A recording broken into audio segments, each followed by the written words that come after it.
দীঘা প্রথমবার ঘুরতে এসে এই চরম ভুলগুলো মোটেও করো না যেন, তা না হলে গোটা ভ্রমণ অভিজ্ঞতাটাই নষ্ট হয়ে যাবে। কি খাবে কি খাবে না, কি দেখবে কি দেখবে না, কি করবে কি করবে না, আসো দেখে নিই। মজা আয়া। দীঘা ঘুরতে এসে শুধু দীঘাতে বসে থাকলে হবে না বস। দীঘার আশেপাশে আরো 7টা সুন্দর বিচ আছে, যেগুলোতে ভিজিট না করলে দীঘা আসার আসল মজাটাই মিস করবে। এখানে এমন একটা বিচ আছে যেখানে এরা থাকে। বলেন কি? তাই ভিডিওটা স্কিপ না করে পুরোটা দেখার জন্য অনুরোধ রইল। আমাদের ঘুরে আসা দীঘার 4 রাত 5 দিনের ব্লগে তোমাদের স্বাগতম। কিছুদিন আগেই বউ বাচ্চা শালা শালিদের নিয়ে চলে এসেছিলাম দীঘায়। এই ভিডিওতে আমরা দীঘা ভ্রমণ করেছি এবং মন্দারমণি, তাজপুর, ম্যারিন ড্রাইভ, শঙ্করপুর, তালসারি, উদয়পুর, বিচিত্রপুর সহ প্রায় সমগ্র দীঘার দর্শনীয় স্থান ঘুরে দেখেছি। যদি তুমি শীঘ্রই দীঘা ভ্রমণের কথা ভাবছো এবং দীঘা ট্যুর প্ল্যান খুঁজছো, তাহলে একটু দাঁড়াও, কারণ এই ভিডিওটি তোমার জন্য সেরা দীঘা ভ্রমণ গাইড হতে চলেছে। এখানে দীঘার হোটেলের অভিজ্ঞতা এবং প্রতিটি জায়গার বিস্তারিত তথ্য শেয়ার করা হয়েছে। একদম গোড়া থেকে শুরু করি তবে। প্রথম দিন সকাল সকাল রেড বাসে বুকিং করা সগুপ্তা ট্রাভেলসের মা চাঁদি নামক বাসে বাগনান থেকে উঠে নিজেদের 5টা সিটে বসে পড়লাম। তোমরা চাইলে ট্রেনেও আসতে পারো।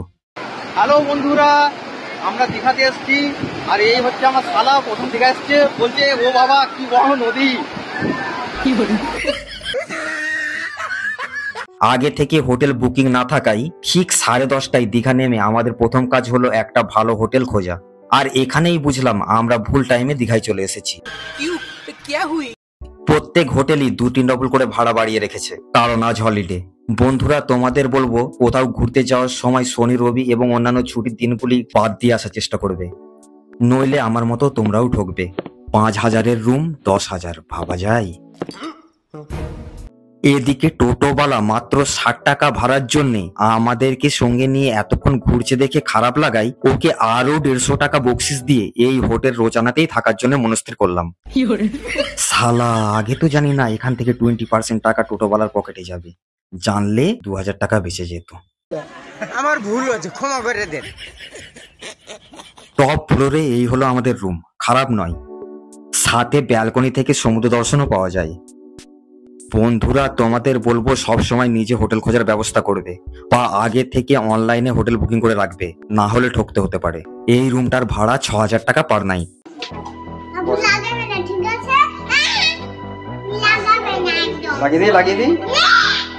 ভালোই ক্লান্তি লাগছে, তা বলে তার হোটেলে শুয়ে থাকলে চলবে না। তাই তাড়াতাড়ি চললাম নিউ দীঘা সি বিচে জলকেলি করতে। এই সেই নিউ দীঘা বিচ। এখানে ভিড় তো বছরের সব দিনই থাকে, তবে আজ অস্বাভাবিক। তিল ধরানোর জায়গা নেই। সেলফি তুলেই ঝাঁপ দিলাম সমুদ্রের জলে।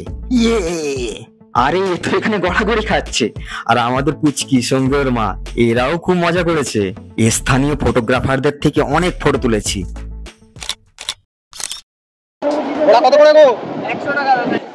ঘোড়ায় ওঠার খুব ইচ্ছা হচ্ছিল, তাই নিজে না উঠে মেয়ে আর শালাকেই ঘোড়ায় চড়িয়েছি।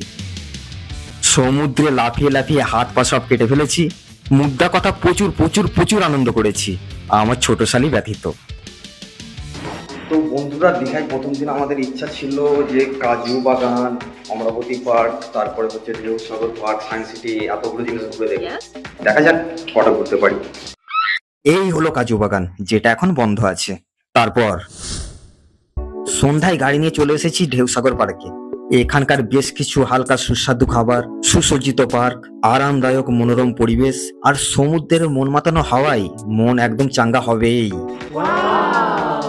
এই পার্ক দিনের থেকে রাতেই বেশি সুন্দর থাকে তার সুসজ্জিত মায়াবী আলোকসজ্জার জন্য। বাচ্চাদের জন্য রয়েছে গেম জোন, আর বড়দের জন্য রয়েছে কিছু ভয়ঙ্কর সুন্দর রাইড। তবে আর যাই করো, এটাতে ভুলে উঠতে যেও না, জানো আমার আত্মা বেরিয়ে যাওয়ার উপক্রম হয়েছিল। বন্ধুরা, দীঘাতে আজকে আমাদের দ্বিতীয় দিন। আজ আমরা যাচ্ছি মন্দারমণি।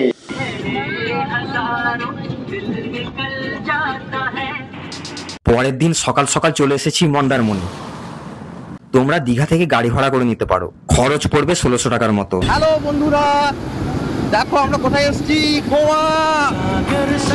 কিনারে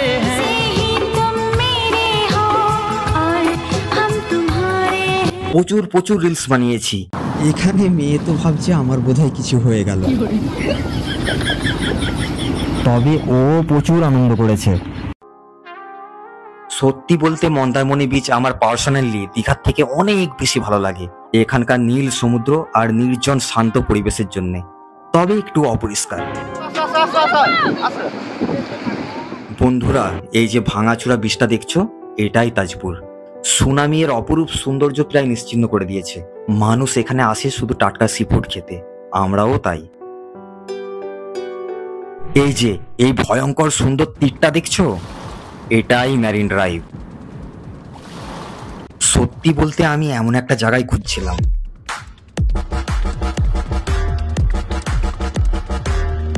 যার ধারে আরামসে 1-2 ঘন্টা শুধু বসেই কাটিয়ে দেওয়া যাবে।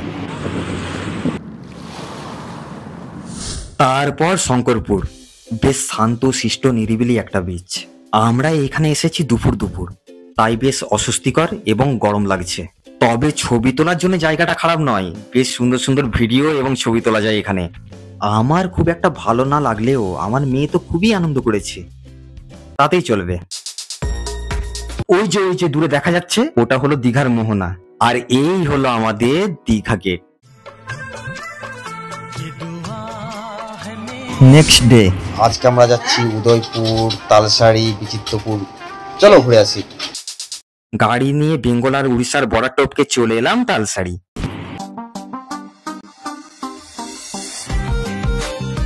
এত মনোরম মনোমুগ্ধকর পরিবেশ আমি আগে কখনো দেখিনি।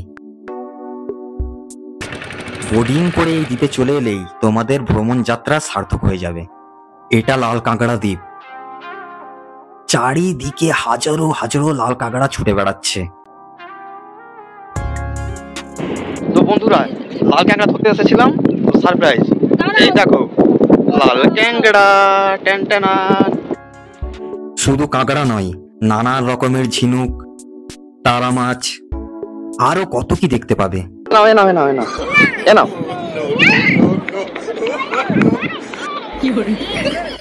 সন্ধে হয়ে আসায় তাড়াতাড়ি চললাম মিনি গোয়ার দিকে। এই যে এটাই উদয়পুর বিচ, যা পার্টি লাভার এবং মাতালদের জন্য স্বর্গরাজ্য। জলের উপর বসেই তোমরা সব ব্যবস্থা পেয়ে যাবে, সব মানে সব। তবে ফ্যামিলি নিয়ে এখানে না আসাই ভালো, নইলে তোমরাও আমার মতো অস্বাস্থ্যকর পরিবেশে পড়তে পারো। যাই হোক, এখন যাচ্ছি ম্যানগ্রোভ দেখতে। জলের উপর দিয়ে বোর্ডে করে যেতে হবে। বোর্ডিং এ খরচা পড়বে 1200 টাকার মতো। ওয়াও, এই সেই বিচিত্রপুর। সুন্দর শান্ত সমুদ্রের চর আর দূরে ম্যানগ্রোভের জঙ্গল। ওহো, তোমাদেরকে তো বলাই হয়নি, আজ উড়িষ্যার এই 4টে বিচ দেখার জন্য গাড়ি ভাড়া পড়েছে 1200 টাকার মতো। সন্ধে হয়ে আসায় আজ আর জঙ্গলের দিকে ঢুকলাম না। সমুদ্র তীরে এসে সিপুর না খেলে সমাজ মেনে নেবে না। আচ্ছা, তাই দীঘা ফিরেই মাছ, কাঁকড়া, চিংড়ির প্লেট উড়িয়ে দিলাম, সেই স্বাদ। আজ তৃতীয় দিন, পুরনো হোটেল ছেড়ে নতুন হোটেলে এসে উঠেছি। এই হোটেলের নাম আশা। ভাড়া অনেকটাই কমে গেছে, যেহেতু ছুটি কেটে গেছে তাই। এটা 3500 টাকা পড়েছে। সেম রুম পাশে আরেকটা নিয়েছি। তবে আজ আমাদের ভাগ্যটা খারাপ, এখানে আসতে না আসতেই নিম্নচাপ শুরু হয়ে গেছে। তার সাথে আমাদের বাকি সমস্ত প্ল্যানে জল ঢেলে দিয়েছে। শুধু শুধু বসে না থেকে লাঞ্চ করে নেওয়াই ভালো লাগছে প্রচন্ড আমাদেরকে। এবার আমরা কিছু খাওয়া দাওয়া করবো, তো চলো দেখা যাক কি খাওয়া দাওয়া করা যায়।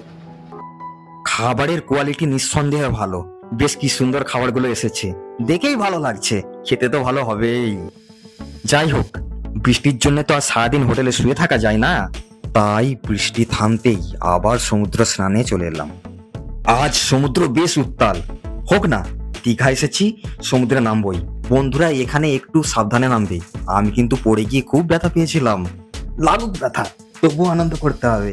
দেখো দেখো কেমন আনন্দ করছি, পারবে পারবে এরকম লাফাতে। বৃষ্টির জন্য আজ সায়েন্স সিটি, জাহাজ বাড়ি কোথাও না যেতে পেরে রাতে বিচ মার্কেটেই সময় কাটালাম। Good morning. আজ চতুর্থ দিন, সকাল সকাল চলে এসেছি মোহনা। এখানকার সৌন্দর্যতাই দীঘা প্রেমী মানুষদের মূল আকর্ষণ। এখানে চম্পা নদী বঙ্গোপসাগরের সাথে এসে মিলেছে। জোয়ারের সময় এই পুরো রাস্তাটাই জলের তলায় থাকে। এখন যেহেতু ভাটা, তাই আমরা হাঁটাচলা করতে পারছি। সত্যি দীঘার এই একটা সুন্দর স্পট। এখানে এলে ফেরার কথা ভুলে মনে হবে বসেই থাকি। এখান থেকে তোমরা টাটকা মাছ কিনে বাড়ি নিয়ে যেতে পারো। আমরা যেহেতু আজ বাড়ি যাচ্ছি না, তাই মাছও কিনছি না। তবে তোমরা অবশ্যই কেন কিন্তু। বিকেল বিকেল চলে এলাম অমরাবতী পার্ক। এই হলো পার্কের রোপওয়ে। আমি এর আগে একবার উঠেছি, তবে বাকিরা না ওঠাই তাড়াতাড়ি চড়ে বসলাম। হ্যালো বন্ধুরা, আমি উঠেছি রোপওয়েতে। তোমার কিরকম লাগছে এখানে? খুব ভালো লাগছে। তোমাকে ভয় লাগছে না তো? না। ওই এদিকে দেখ। ওপর থেকে ভিউটা বেশ সুন্দর, গোটা পার্কটাই প্রায় দেখা যাচ্ছে। এখানে আমাদের কাউকেই খুব একটা ভালো না লাগাই তাড়াতাড়ি নৌবিহারের জন্য ছুটলাম। টিকিট কেটে একটু অপেক্ষা করছি, কারণ আমরা যেহেতু 6 জন আছি, তাই আমাদের জন্য স্পেশাল 6 সিটারের প্যাডেল বোট আসছে। আর এই তো এসে গেছে। নিঃসন্দেহে এখানেই আমরা সব থেকে বেশি আনন্দ করেছি। এরপর পার্কে আরো কিছুক্ষণ ঘুরে চলে এলাম হোটেলে। সন্ধ্যায় সেজে গুজে বেরিয়ে পড়লাম কিছু কেনাকাটার উদ্দেশ্যে বিচ মার্কেটে। তোমরাও চাইলে এখান থেকে অনেক কিছুই কিনে নিয়ে যেতে পারো। বিচের ধারে একটু হাওয়া খেয়ে চলে এলাম হোটেলে ঘুমানোর জন্য। আজ পঞ্চম এবং অন্তিম দিন, হোটেল থেকে বেরিয়ে যেতে হবে, তাই মনটা একটু খারাপ। কি আর করা যাবে, ফিরতে তো হবেই। হোটেল থেকে চেক আউট হবার পর সোজা চললাম ওল্ড দীঘা সি বিচের দিকে। এই যে এটাই ওল্ড দীঘা সি বিচ, যেখানে স্নান করা রিক্সি, তবুও কত লোক স্নান করছে। আর এটা হলো ওল্ড দীঘা সি বিচের সব থেকে সুন্দর জায়গা। অসাধারণ সুন্দর এই জায়গায় আমরা ঘন্টা 3 শুধু বসেই কাটিয়ে দিলাম। আর এটাই দীঘার স্থান নতুন ধাম জগন্নাথ মন্দির। আমি বাদে আমার ফ্যামিলির কেউই বাসে যেতে রাজি না থাকায় এক প্রকার বাধ্য হয়েই লাঞ্চ করে ট্রেনের উদ্দেশ্যে রওনা হলাম। তবে একটা কথা না বলে থাকতে পারছি না, ট্রেনের যাত্রা অত্যন্ত আরামদায়ক। পুরো ট্রেনটাই প্রায় ফাঁকা। ভিডিওটা ভালো লাগলে লাইক ও সাবস্ক্রাইব করে পাশে থাকবে। টোটাল খরচার কথা না হয় নাই বললাম।